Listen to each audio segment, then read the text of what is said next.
Good evening, and now the good news. Well, happy Friday, everybody. We're coming to the end of summer. Oh no.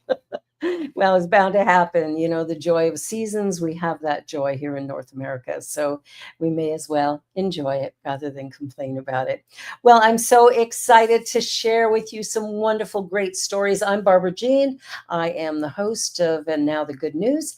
And I am really excited to share this first story. And one of the reasons for that is because it really does make the police department look good. So we want to remember there are really good people, even if not all of them match that criteria.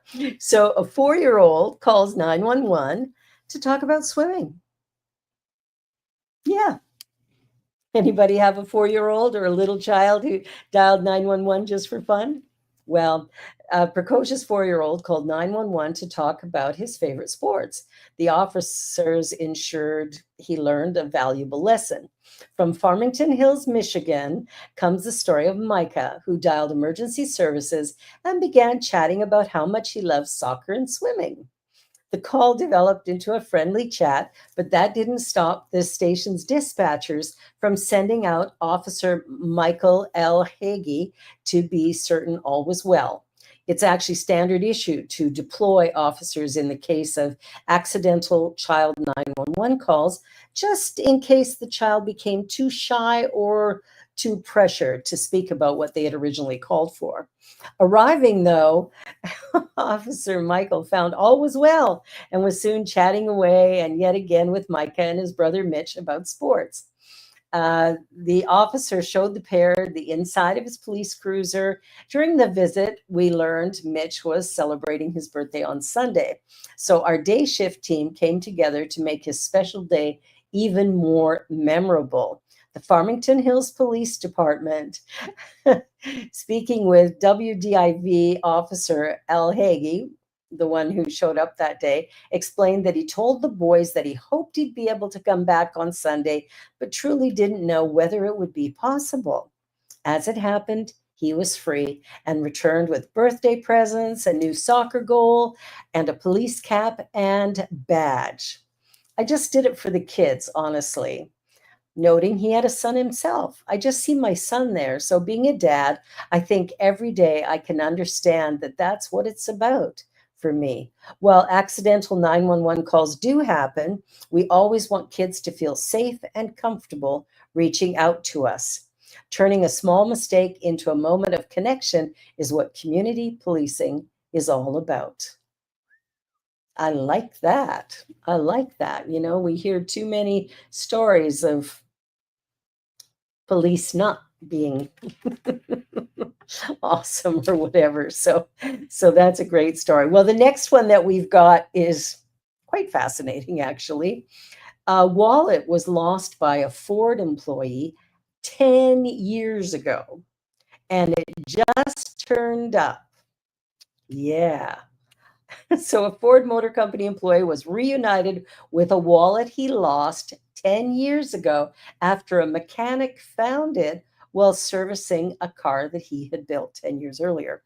This charming story comes via Minnesota, where mechanic Chad Volk was replacing the cooling fan on a 2015 Ford Edge when something that needed to snap in place simply wouldn't snap.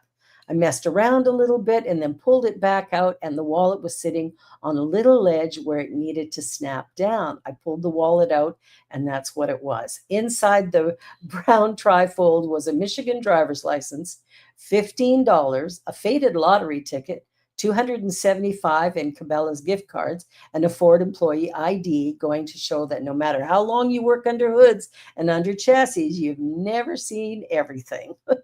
Rewind the clock to Yuletide 2014, and Richard Guilford was in a bind. He had to wear sweatpants to Wayne County Ford plant, lacking trouser pockets. He had the wallet in his breast pocket, and while presumably stooping over a new red Edge, the wallet tumbled out. Guilford wasn't aware of it until later when he got his buddies to go look in some of the cars. He guessed it was in rather than inside. A flex, not an edge, an error that doomed the wallet to be a long, dark slumber. Shipped to and sold in Arizona, then resold in Minnesota. 151,000 miles later, it arrived in Volks Auto Bay in Lake Crystal, where the mechanic of several decades found it and immediately looked Guilford up on Facebook. Is this your wallet? First thing I said was, did you find it in a car? The now retired Big Red, as he was affectionately known, was overjoyed to have his wallet returned for the story, if not for the cash. It restores your faith in humanity that people will say, hey, you lost this. I found this. I'm going to get it back to you. What a beautiful thing, but what a funny little story. 10 years to get it back. That's truly, truly remarkable. Well, on that note, let us take a little commercial break, and we'll be back in just a few minutes. You're watching And Now the Good News here on the New Thought Media Network. And don't go away, because we're going to be back in just a couple of minutes.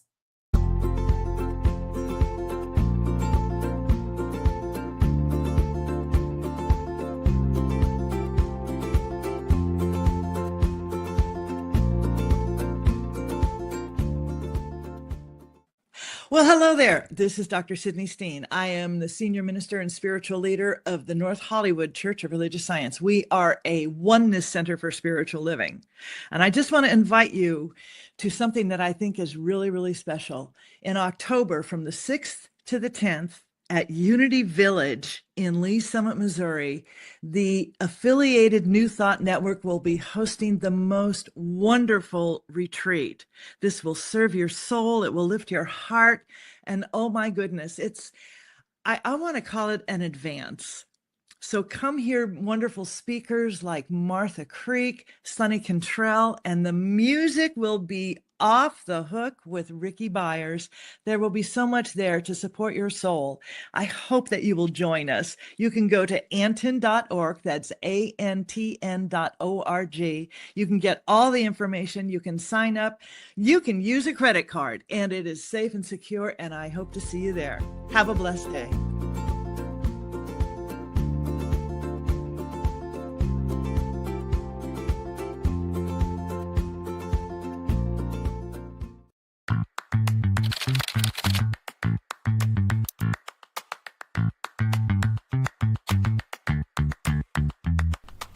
New Thought Media Network.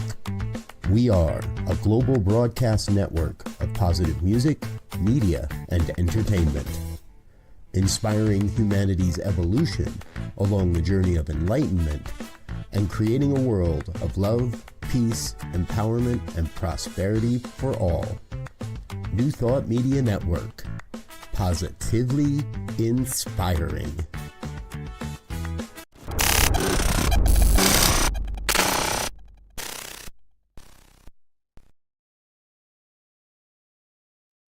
Yes, we are positively inspiring. I love that. I love that. Well, here is a beautiful story that just illustrates the kindness of people. A stroke of luck as GoFundMe raises $100,000 for baby's brain surgery, and the family wins an appeal for insurance to cover. In a story that will stretch and strain every heartstring, an East Coast infant is set to undergo a complex brain surgery that will disconnect the left side of his brain from his right side.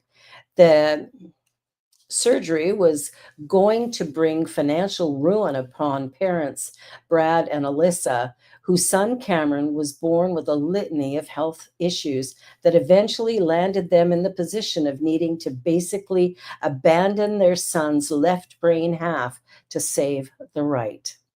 It was going to bring financial ruin because Independent Health, the primary issuer of the policy, denied coverage for the surgery.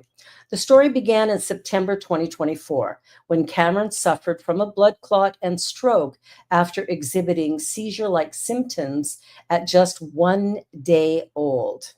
At the Children's Hospital in Buffalo, where he was cared for and attended to for 19 days before being discharged with a permanently damaged left brain hemisphere. It would limit his motor, executive, and speech abilities, but at least their son was alive. Fed via tubes and subject to intense post-traumatic therapies, Cameron began to meet major milestones until his seizure-like symptoms returned, and he was diagnosed with a form of treatment-resistant infantile epilepsy. Cameron's doctor recommended a rare and drastic surgery, and the seizures were occurring in the damaged left half of his brain, and they risked damage to his intact right side. Before the age of 4, the brain's right side is capable of picking up almost all functions typically done in the left side, among which is language. For this reason, the surgery seemed like their best shot to give their son, not even a year old, any sort of decent future. The likelihood of medication curing his seizures was only 5%, whereas there was a 92% chance the surgery would bring major quality of life of developmental relief. But there was a problem. Insurance denied their claim because the surgical option they had elected to pursue was out of state in Pennsylvania. Pediatric neurosurgeons don't tend to operate on children younger than 18 months old, and the only one prepared to do so was based in the Children's Hospital of Pittsburgh. A GoFundMe organized by friends of the family galvanized people from all over the world who, according to the organizers, wrote the New York state legislators, wrote to news stations, and shared the story and fundraiser around the globe. Donations piled up until 98% of the $100,000 goal was raised. Just as Cameron's stroke and epilepsy seemed lightning striking the same person twice, the incredible generosity of strangers was just the first in a double stroke of luck. The second appeal letter filed on behalf of the family succeeded in getting the denial overturned. Independent Health would pay for the surgery. The GoFundMe truly exceeded all expectations. We knew people would want to help Brad, Alyssa, and Cameron, but nothing could have prepared us. Oh, so sweet. For this outpouring of support. The real journey is only beginning, and while the surgery is the first major step toward a seizure-free life for Cameron, the family has years of therapies and treatments following the surgery. The family have consulted their lawyers and are using the GoFundMe to set up a medical trust for Cameron that will pay for intensive therapy programs, treatments, and home adaptations in the years to come while being protected from taxation. No one knows what the future holds for this boy who has tottered on the brink for his earliest days, but at least the financial burden for his traumatized family isn't something they need to carry with them. Wow. Well, it's always sad when your child is sick. I mean, it's awful. And then to have your insurance company say, no, we're not going to do it. Whoa, that's just double awful. Okay, so people globally are living better lives. Who knew?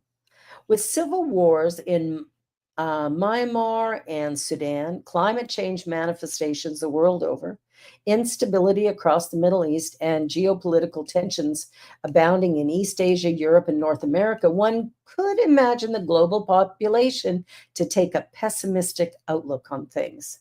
But the annual Gallup Life Evaluation Index found that men and women, young and old, consider themselves to be thriving in larger numbers than any other time in the past. How cool is that?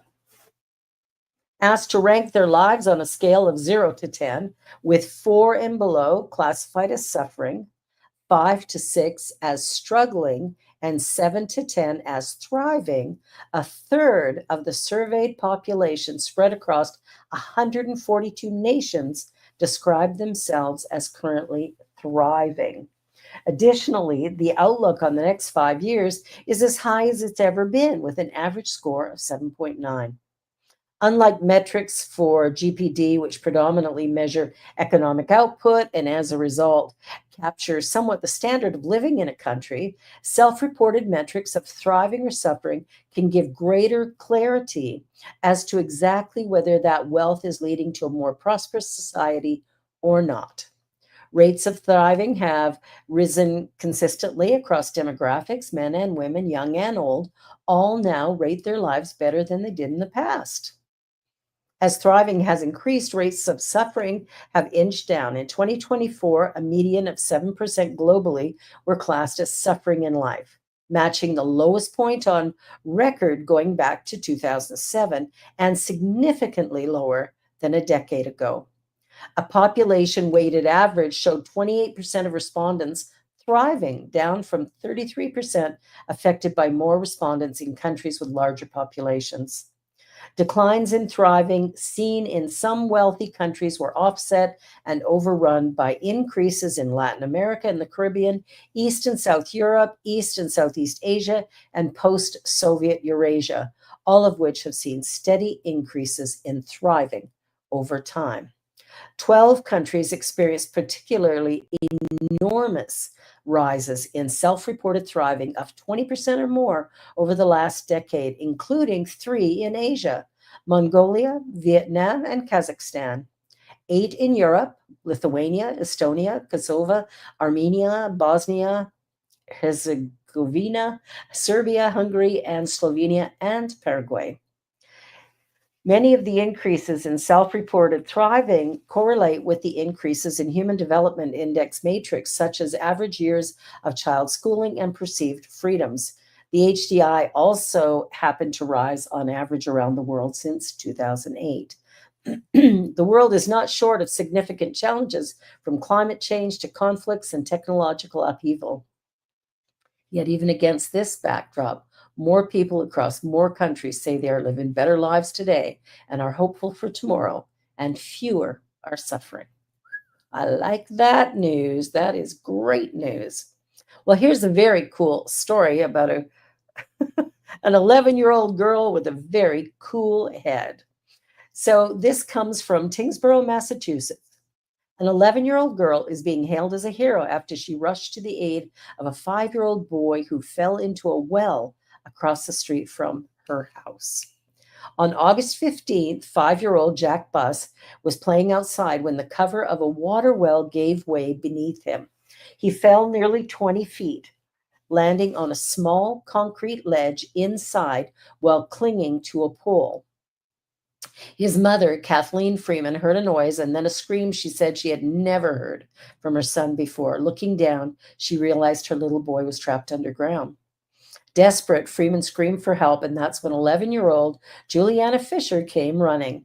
I heard these screams and somebody saying, "Call 911," Fisher recalled. She quickly dialed for help, but didn't stop there. Spotting a ladder nearby, she thought fast. Without hesitation, Fisher dragged the ladder to the well and lowered it down with the help of her father and Freeman.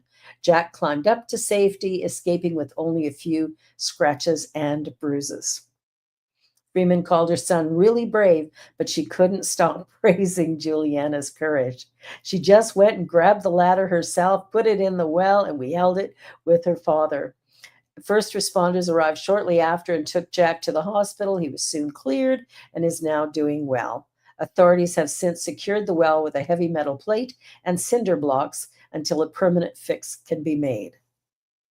Though the Buss family insists Juliana is a hero, she humbly brushed off the title. I don't know, anyone would have done the same thing.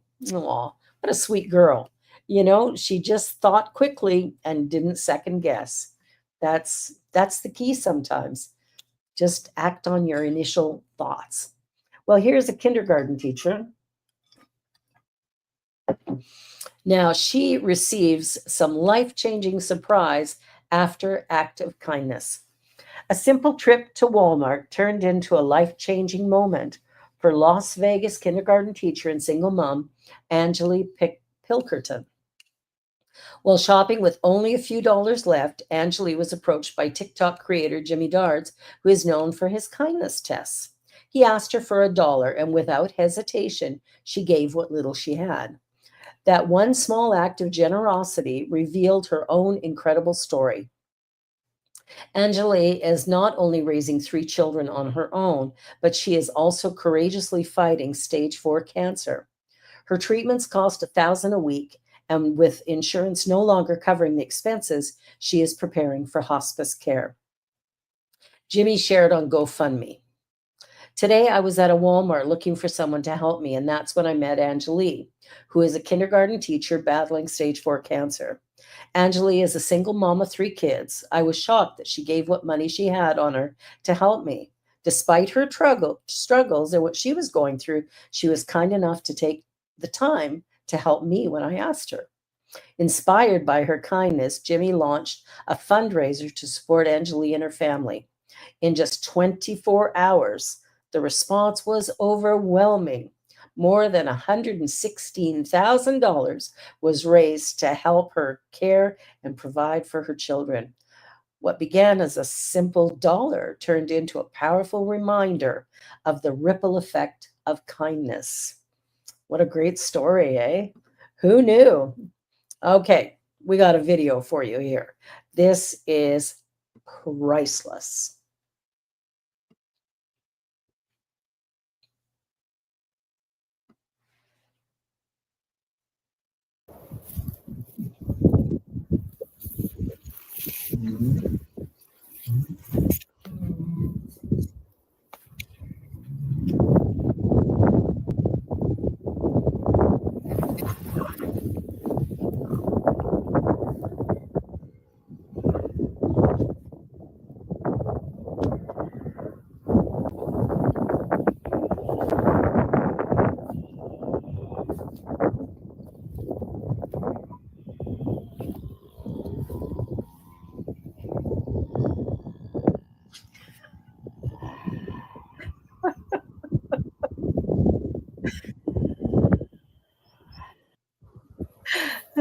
Three lion brothers trying to find a napping spot is a real life comedy.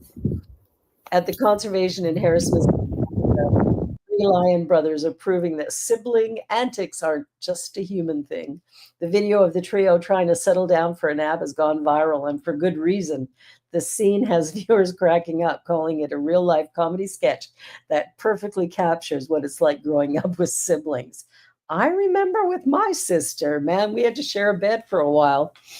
And it was like, you're on my side. No, your toe went over the line. Like there's all these little things that we did. It was so fun watching that. So if you have siblings, you may be able to relate. Well, a farmer plants a 13-acre corn maze to propose to his girlfriend. Yeah, an Ohio farmer planted a 13-acre corn maze with a very special surprise, a marriage proposal for his girlfriend. Circle S Farms in Franklin County revealed that their 2025 corn maze wasn't just any maze, it was a heartfelt proposal crafted by one of their own farmers, Timothy Sullivan. From the ground, it was a mystery. From the sky, it read loud and clear, "Will you marry me, Caroline?" spelled out across 13 acres of corn for any passing plane to see. Sullivan and a crew started planting with a tractor on June 3rd, and by late June, the message was visible from above. Sullivan admits he was sweating the small stuff. I've been super nervous about other planes or helicopters flying over and possibly them seeing it or taking pictures. So I felt like every time I opened up my Facebook, I cringe a little bit, hoping that the image wouldn't be there and somebody hadn't ruined the surprise. To make the big moment happen, he convinced Caroline to take a flight with him under the innocent pretense that he was learning to fly. On the first pass, she didn't spot the message, so Tim asked the pilot to circle one more time, the engagement ring safely tucked in his pocket. Then she saw it. I was just like so amazed that somebody put that much effort in planning into a proposal like that. And I expected he would do something quite elaborate and intentional, but nothing to that extreme by any means, she said. She added the whole thing felt perfect for them. It was only fitting that our proposal would happen with the cornfield. The couple is planning to tie the knot in early summer 2026. Oh, happy little love story. This story makes me so happy. Alcohol consumption in America has hit a record low. Here's what's behind the drop, and it may not be what you think. Turns out America is putting down the wine glass. Gallup's latest survey shows only 54% of US adults say they drink alcohol, the lowest number since the poll started way back in 1939.